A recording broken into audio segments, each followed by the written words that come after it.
We back at it again. What's good, everybody? Welcome back to another episode of Combat and Kick It with your host, Bando. This is episode 46. We're keeping them coming. We are staying active. Active. For the rest of the year, staying active. And this weekend, even though in my last episode I said I really wasn't going to break nothing down for this weekend's fights, I lied. I'm here to break them down. We got a free fight card that is a championship matchup, the rematch between Alexa Grasso and Valentina Shevchenko. So, if you're ready, let's jump right into this shit. You know how it goes. Let's go. Let's get into it.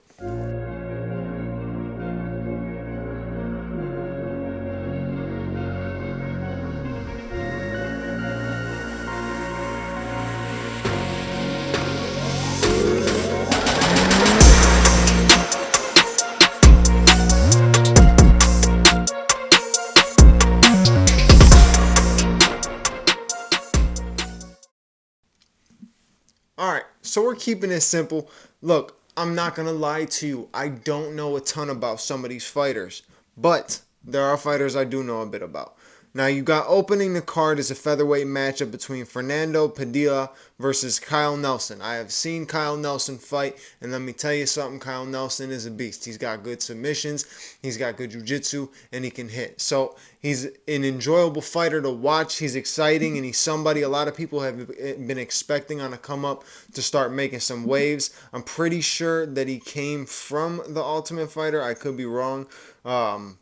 But I feel like he was an Ultimate Fighter at one point. I'm probably wrong about that, but yeah, he's on the way up. Last win was against Blake Builder. He lost to Jai Herbert back in 2022. He had a good fight with Billy Quarantillo. He lost to him, but had a good fight with Billy Quarantillo. So he's a decent fighter, pretty exciting. So I would say tune into that one. Then you got Daniel Zellhuber versus Christos Giagos. I'm going to be honest with you, I don't know who either of these people are. Daniel Zellhuber is 13-1, so that could be interesting to see. We might have a prospect there on our hands. Look, I'm a huge MMA fan. I'm a huge UFC fan, but it's so hard to follow some of these guys. I follow what I see on Instagram a lot. Like, I pay attention from that, but I forget. You know what I'm saying? Like, it's easily forgettable with some of the guys. It's not that these guys aren't good or talented. It's just it's hard to remember a lot of these guys, right? So you got that matchup. Then moving on, now we're moving on to three matchups I could actually talk about and know a little bit something about. You got Raul Rosas Jr., if you don't know who that is, that's the 18-year-old in the UFC, going up against Terrence Mitchell. Now, Terrence Mitchell is a 33-year-old. I'm not going to say he's a veteran, but I'd assume he's been fighting for a while if he's 33 years old. So I'm not sure about that, but he fought his last fight against Cameron Simon at UFC 290 and got KO'd in the first round. So I think this is a perfect type of matchup for Raul Rosas Jr. to get something to bounce back. And same in the sense for Terrence Mitchell. Raul Rosas Jr. is coming off his first loss of his entire career. So good fight for him to bounce back too. Both men need a win.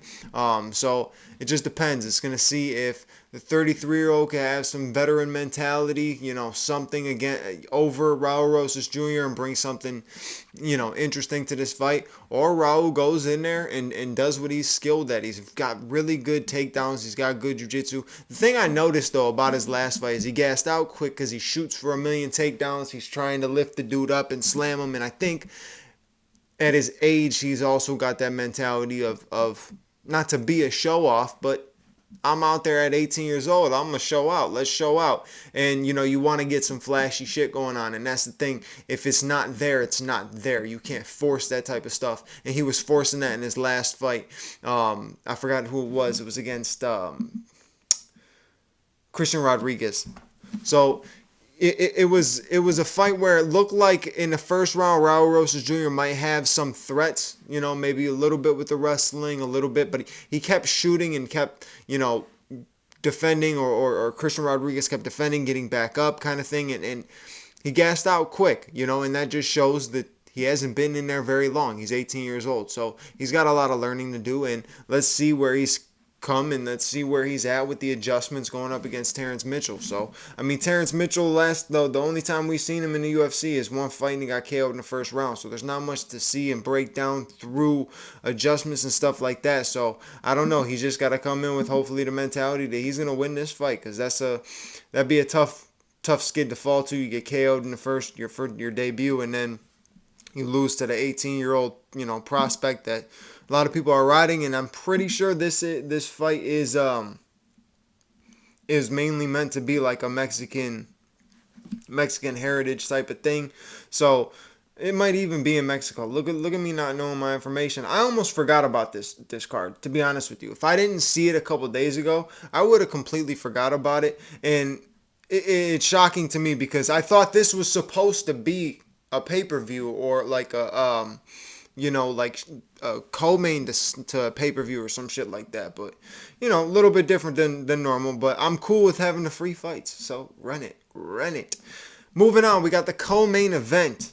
This is where we hit that point of the big dog breakdown. I don't know if it's going to be much of a big dog breakdown, but I think I might show a little video. Let's see what YouTube and everything allows me to put out there,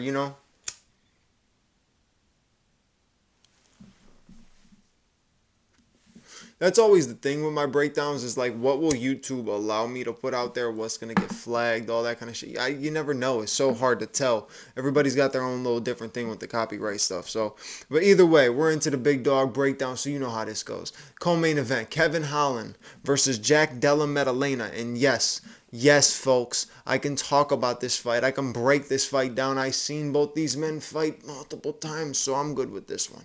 Look, Jack Della Maddalena did not have the best last fight. Got the win, but it was definitely not the best. Now, understandable that he was preparing for somebody else. Then you had the cancellation, and then you got a new guy. You're fighting a guy on his debut, and a guy came to show out in that debut, right? So his last fight was against Basil. I don't know if it's Basil or Basil Hafez. And like I said, dude was showing out. He came prepared. He had really good wrestling. He was taking Jack Della Maddalena down. He was holding him. He was controlling him at certain points. But every other fight that we've seen Jack in against Pete Rodriguez, Ramazan Emeev, and Danny Roberts, quick finishes. Real quick finishes. He's got really good hands. I've noticed that. He's got crisp striking. He's got really good hands. But if he gasses out and doesn't have much takedown defense, the higher you get in your division, the tougher it's going to get. There's a lot of guys who got that skill that are going to take you down and put you to the ground. And not only just take you down and put you to the ground, they're going to hold you there. So it's interesting going up against a guy like Kevin Holland who has he's like growing in his wrestling, his jiu-jitsu, everything has been growing. His jiu-jitsu is skilled. He's a very skilled jiu-jitsu artist, let's be honest. But his wrestling, his takedowns, things are building. He's becoming better. And he makes you pay if you take him to the ground. So I like the growth with Kevin Holland. And I think the point that Kevin Holland is at is in his career, and the point that Jack Della Maddalena is at in his career, I don't see Jack getting this win. I see everything leaning towards Kevin Holland. I just think, Kevin's got quicker and crisper hands. Even though Jack's striking is good, I don't see him, going in there and fully outboxing Kevin Holland. Not saying it can't happen, because we've seen stranger things have happened, right? But I just think that Kevin is going to be able to outslick him. I think that's the thing. Kevin could avoid strikes well. Kevin has good defense. It just depends on where the fight goes, right? If that fight goes 3 rounds, you gotta go and lean towards Kevin Holland, right? If Kevin gets in any trouble in the first round, you could lead towards Jack. Jack's a killer in that first round, right? So it just depends. I would have wanted to see Jack take a couple more fights before this one, but a lot of people want to see something like this because you got a big name in Kevin Holland and then a big prospect name in JDM. So it's interesting. So I like this matchup. I really want to see Jack show that he can hang in the top of the division, though. That's one of the things. If you don't get the win, it is what it is, because you're still on a come up, right? If you don't get the win, a lot of people are going to say, that he's not, top 10 worthy, top 5 worthy, this and that. But at the same time, Kevin Holland is a beast, bro. I think people don't give Kevin enough credit. I think he got fed a couple tough ass matchups at middleweight, and everybody ran with that like he was overrated or something like that. I think Kevin has a lot of skill, right? And I think we can see that displayed in a fight like this, depending on how Jack prepared. And I think Jack knows this isn't a fight that elevates you to the title, but it does put you in the realm of being talked about in the top 10, top 5 as a true contender, right? Now you're going to be talked about in fighting guys like the Shavkats, the Ian Garys, the Jeff Neals, the Wonder Boys, Usmans, Bilals, Colby. Before you know it, there's a whole slew of people that you can just hook up with, fight in that division, and you know what I'm saying? Just off of one win. And a big win like Kevin Holland, beating someone like Kevin Holland, finishing someone like Kevin Holland, it only takes one mistake, right? That's all it takes. It only takes one mistake. If he can get that mistake out of Kevin Holland and he could take advantage on Saturday night, he's going to be all right. But I'm leaning towards Big Mouth on this one. I'm going with the Trailblazer. I'm rocking with Kevin Holland. Moving on to the main event. You got Alexa Grasso versus Valentina Shevchenko. The rematch. Now, this last fight was a good back and forth fight. Not super one-sided or anything like that, but Valentina was leading the scorecard. She was leading in the striking realm. She was leading in the significant strikes. She was leading in damage, total takedowns, control, everything, right? But like I said in that just in that last little fight right there I was just talking about, it only takes one mistake. And there's something that Alexa Grasso was ready to capitalize on, right? She was prepped for that spinning back kick, for her to overextend on that spinning back kick so she can grab the back, jump for the neck, and she didn't even get the neck. She just got a crank around the chin, and she was squeezing for dear life. She squeezed until Valentina's face turned bright red. The red that my face turns when I get embarrassed and everybody's looking at me and I'm like, oh shit, I look like a tomato. That's what Valentina looked like, right? She was squeezing. It was one of those moments where Alexa said, fuck it, I got this position. I'm going to squeeze for dear life. I'm going to squeeze so hard. She's going to have to tap. She knew that was her moment to become champion, and that's why it was such a good moment, and that's why she was squeezing for dear life, man. Some people know, like, this might be my last chance. She knew she was losing that fight, right? If that fight would have went to decision, it would have been another thing where Valentina beat somebody on the scorecards. There would have been no talk of a rematch. We were not even expecting me to be here right now talking about this rematch, right? We were supposed to be talking about her and Talia Santos. And look at how that's going to be now. Aaron Blanchfield got past her. So, like, it's weird how MMA works, man. Everything moves quick and anything can happen in this sport. And that's why I love it so much. It's so unpredictable. But if I had to say, going into this one, you can't count Alexa Grasso out now, right? Let's look at the the strike comparison from the last fight, right? One, I love the tail of the tape. They're basically spot on. Both 5'4", I think that, yeah, both 5'4", both with a 66-inch reach, 125 pounds, right? You got a boxing heavy Alexa Grasso and a extremely well balanced Valentina Shevchenko. And like I said in the last fight, she outstruck her. So Valentina 167 out of 228. She landed 73.2% of her total strikes compared to Alexa Grasso's 182 of 308, 59.1%. In significant strikes, you're looking at 87 of 145 for Valentina at 60% significant strikes. She was landing a lot. She was landing at will, but here's the thing: you're not going to push Alexa Grasso out like that. We all know about the Mexican background, man. That's one of the toughest fighters to put out is a Mexican. They push forward. They have that just strong mentality. I don't even think they think when they're getting hit in the face, right? They just get hit in the face. They keep pushing forward, and I love it because they back each other so well, right? The whole Mexican heritage backs each other so heavily, right? And I think, like I said, I think this fight is in Mexico, so you already know it's gonna be super loud for Alexa Grasso. I think she's gonna ride that, right? She's gonna have that in the fight. I don't see Valentina taking her out. Not that it's not possible. It's fucking Valentina Shevchenko. She can do anything, but Alexa Grasso's got a chin, right? She's gonna push forward. So, but anyways, back to the percentage. 60% of significant strikes. Then you got Alexa only landed 59 of 181, 32%. So you got Valentina wiped her 20% on the significant strikes. She was landing much better, like I said. Takedowns. Valentina shot for 6, landed 4. You got 66.7%. Alexa Grasso had 2 shots, 0 takedowns. But one mistake, like I said, one mistake cost Valentina Shevchenko the fight. One moment let Alexa Grasso become the women's flyweight champion. I mean, it was shocking, right? But this is what, like I said, this is why I love the sport. Anything can happen. Now, in my opinion, the keys to victory for both women. Valentina's got to stay on the gas pedal. Regardless of what the case may be, even if I believe that Valentina is not going to take Alexa Grasso out for whatever reason, right? Whatever my reasoning is, right?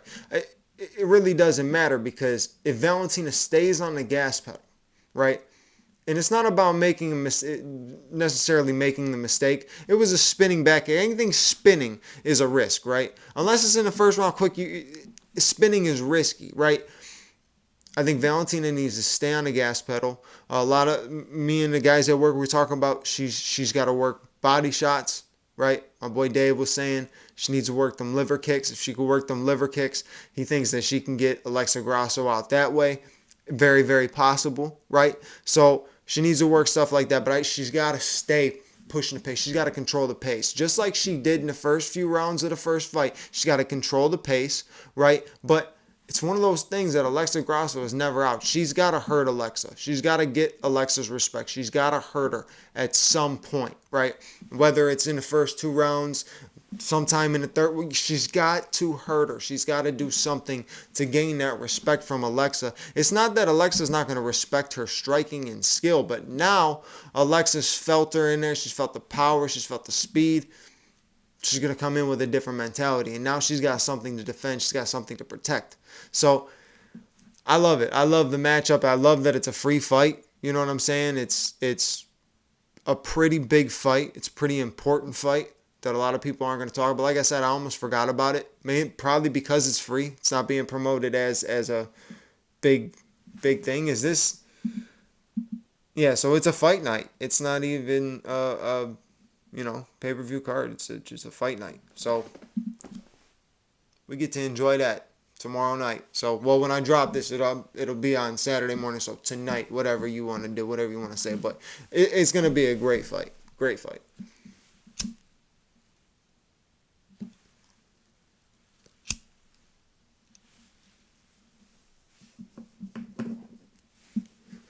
Here is what I vow to do, though, with this because I didn't know the people at the beginning of this episode. I probably don't know a lot of people on the prelims. I didn't know anybody opening the card. This Saturday, I'm going to pay attention to all of these people so that when I come back for the review, I can actually solidly give you a good review on these people that I truly don't know. But they're going to leave me, hopefully they leave me remembering their name after Saturday night. Even though I'm not that important. They ain't got to prove nothing to me. They got to prove stuff to themselves. But I'm excited, like I said. But thank you as always for watching this. I'm just going to end it now because there's nothing else to break down. So I appreciate you as always for watching, and you already know what to do. Like, comment, subscribe, hit the bell notification button if you enjoyed this rambling session of me talking about MMA. And you already know. I'll catch you on the next episode. I'll talk to you later. Peace.